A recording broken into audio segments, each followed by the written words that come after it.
With the NBA draft lottery being less than a week away, I wanted to give my top 3 landing spots for Cooper Flagg. Now, first, I wanted to give an honorable mention to the Portland Trailblazers. Portland was a team who really struggled to begin last season. They started 13-28. There were games where they were just getting absolutely blown out, and their effort was really poor. It looked like Chauncey Billups had lost the locker room.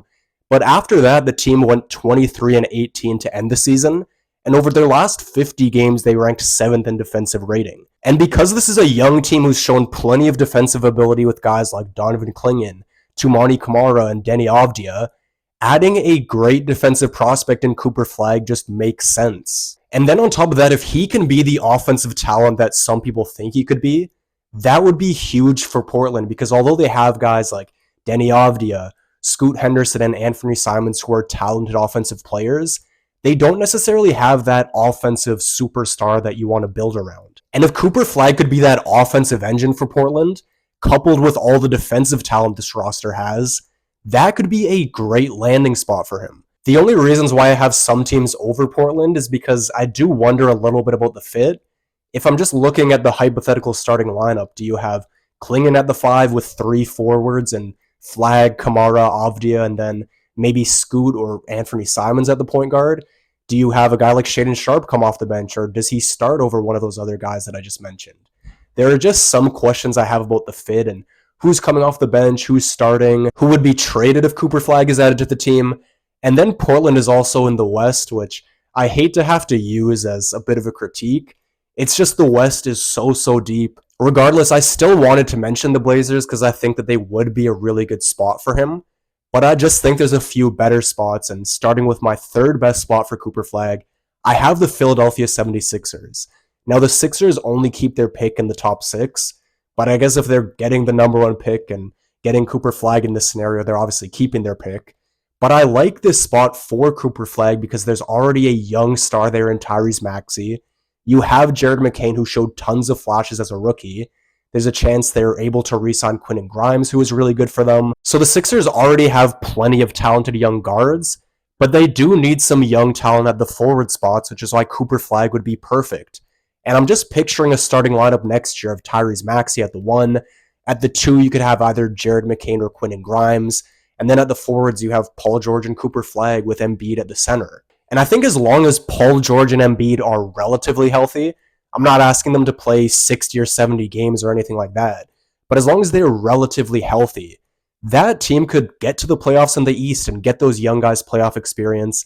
I'm not expecting them to be a contender, but that's a team that would be good enough to win some playoff series over the next few years, which would be valuable for the young guys. And then once Embiid and Paul George's contracts are up, you still have Maxey, McCain, hopefully Quentin Grimes, Cooper Flagg, and then you still have some draft capital from the James Harden trade. So you have some Clippers picks later in the decade that could be really good. So all in all, I really like Philadelphia as a potential landing spot for Cooper Flagg, but my number 2 spot for him is the Houston Rockets. Now, the Rockets actually have the Phoenix Suns first-round pick this year, so there is only a 3.8% chance of them actually getting the first pick. But last year, we saw the Atlanta Hawks jump up from the 10th best odds to get number 1.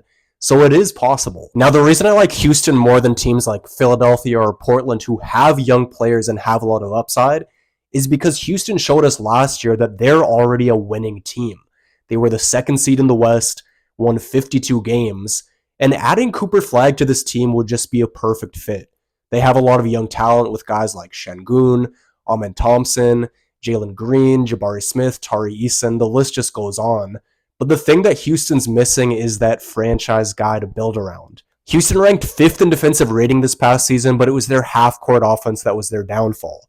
Adding a guy like Cooper Flagg could really help with that, and I think that he would be a really good fit next to a guy like Şengün, who's a great passer.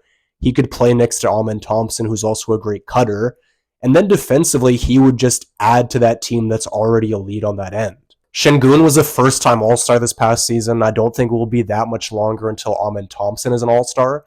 And if Cooper Flagg can be a superstar-level player, that's a really exciting big 3 for the Rockets going forward. And then you still have young guys like Reed Shepherd, Jalen Green, Tari Eason, Cam Whitmore. I'm probably forgetting Jabari Smith. I just remembered him. There are so many other young guys who you could either trade to just fill out the depth of the team, or you can wait to see how those guys develop and see what kind of a role you want to fit them in on this team. So clearly Houston would be a great destination for Cooper Flagg, but my number one landing spot for him is the San Antonio Spurs. And the reason why is because of Victor Wembanyama. Wemby has already established himself as a top 10 player in the league. It may not be too much longer until he's arguably the best player in the league, and pairing him next to Cooper Flagg is just so exciting. Honestly, when it comes to his potential fit with the Spurs, there's not even much detailed analysis I need to give.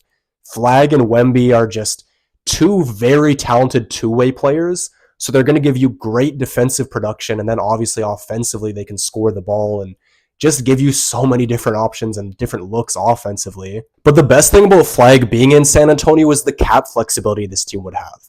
Victor Wembanyama still has 2 years left on his rookie deal. Stephon Castle has 3 years left. And then if they were to draft Cooper Flagg, he would be on a rookie contract for 4 years. So those are 3 guys who are super underpaid relative to their talent. And that allows San Antonio to keep guys like De'Aaron Fox, Devin Vassell, Keldon Johnson, Jeremy Sohan. This is a team that will have a lot of top-end talent, but they'll also be able to be really deep for at least the next few seasons. And sure, the team would probably lose some depth once Wemby and Flagg are both off their rookie contracts and making max money, but still, there aren't many opportunities to have 2 players that are that talented and that young. So for that reason, I have the San Antonio Spurs as the best spot for Cooper Flagg. Anyways, that's going to be all for today's video. Make sure to leave a like, subscribe, and leave your thoughts down in the comment section below. With all of that being said, I'm out, and I'll see you in the next video.